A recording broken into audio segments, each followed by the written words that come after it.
গত 18 মে নড়াইল সদর উপজেলার আউরিয়া ইউনিয়নের আউরিয়া দক্ষিণপাড়া গ্রামের প্রদীপ কুমার দাসের বাড়ির আউরিয়া নীলকুঠি মন্দিরের পাশের একটি বটগাছ ঝরে পড়ে যায়। গাছ পড়ে রেবারানী দাসের একটি ঘর সম্পূর্ণ ক্ষতিগ্রস্ত হয়। পরে গাছটি একজন ব্যবসায়ীর কাছে বিক্রি করে দেয়া হয় 25,000 টাকায়। গাছ কাটা শ্রমিকরা কয়েকদিন ধরে গাছটি কেটে প্রায় 700 মণ কাঠ নিয়ে গেছে। মঙ্গলবার সকালে শ্রমিকরা কাঠ কাটার কাজ রেখে বিশ্রাম নিচ্ছিলেন। হঠাৎ করে দেখতে পায় গাছের পড়ে থাকা গোড়া পূর্বের মতো সোজা হয়ে দাঁড়িয়ে গেছে। এ সময় গাছ কাটার শ্রমিকরা ভয়ে গাছ আর না কেটে চলে যায়। আউরিয়ায় একটা গাছ পড়ে গেছে, কাটা অবস্থায় আবার সোজা হয়ে গেছে। এই সংবাদ শুনে আমরা এই জায়গায় অনেকেই দেখতে আসছি। এসে দেখি যে আসলেই সত্যি ঘটনা। আউরিয়া গ্রামে এরকম একটা বট গাছ কালী মন্দিরের ওখানে পড়ে গেছে ঝড়ে, কিন্তু গাছের যে আপনারা বাহ্যিক যে মনে করেন ছাটার পরে গাছটা অটোমেটিক্যালি আপনারা দেখেন সোজা হয়ে দাঁড় হয়ে গেছে আগের মতন। এটা আসলে আমার কাছে মনে হচ্ছে একটা অলৌকিক ঘটনা, এরকম আসলে সচরাচর দেখা যায় না, খুব একটা অদ্ভুত কাহিনীর মতন।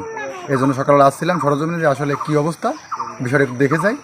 তা দেখে আমার কাছে ওরকমই মনে হয়েছে কোনো অলৌকিক ঘটনার মতন। কিছুদিন আগেই এই গাছটা পড়ে যায় এবং এই ভদ্রলোকের আরও একটা গাছ পড়ে যায়, লম্বু গাছ।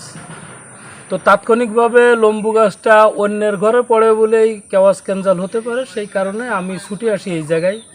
আসার পরে এই বট গাছ এবং এই লম্বু গাছ দুটো গাছেরই ছবি তোলার পরে ক্ষতিগ্রস্ত পরিবারকে নিয়ে আমি নড়াইল সদর উপজেলা প্রজেক্ট অফিসার পিআইও ম্যামের কাছে যাই এবং এই ক্ষতিপূরণের দাবিতে ত্রাণ তহবিলিতে কিছু সাহায্য সহযোগিতা পাওয়া যায় কিনা এই কারণে এদের ভোটার আইডি কার্ড এবং ছবি নিয়ে আমি সেখানে একটা দরখাস্ত করি। গত মঙ্গলবার মন্দিরের পাশে গাছ কাটার কাজ করছিলেন শ্রমিকরা। এ সময় হঠাৎ করে গাছের পড়ে থাকা গোড়ার অংশটি দাঁড়িয়ে যায়। তবে এটিকে কেউ গুজব বলছে, আবার অনেকে এটিকে অলৌকিক ঘটনাও বলছে। এই গাছটা আপনার গত 18 মে রাত 3টার দিকে ঝড়ের কবলে পড়ে এই গাছটা পড়ে যায় এবং একজন হতদরিদ্র মানুষ এই শিমুলের ঘরের পরে পড়ে গাছটা পড়ার পরে তার ঘরটা বিনষ্ট হয়ে যায় এবং ভেঙে গুঁড়ো গাড়া হয়ে যায়।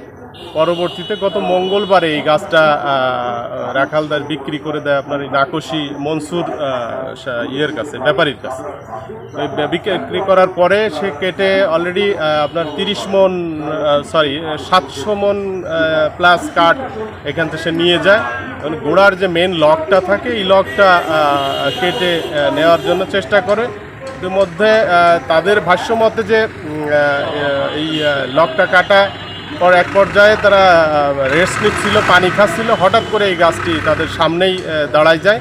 তারা মানে হতচকিত হয়ে একটা ভয়ভীতির মতো পরিবেশ সৃষ্টি হয়, তারা সরে যায়। এরপরে এই আলোচনা সব জায়গায় ছড়াই গেলে আমি নিজেও গেছি, আমাদের এলাকার অনেক মানুষ সেটা পরিদর্শন করছে, বিভিন্ন এলাকা থেকে মানুষ এখনো আসতেছে। এমন সংবাদ ছড়িয়ে পড়লে বিভিন্ন স্থান থেকে লোকজন গাছটি দেখতে ভিড় করছে। এই ঘটনাকে অলৌকিক বলছে স্থানীয়রা। খবরের কাগজ, নিখাদ, নির্ভীক, নিরপেক্ষ।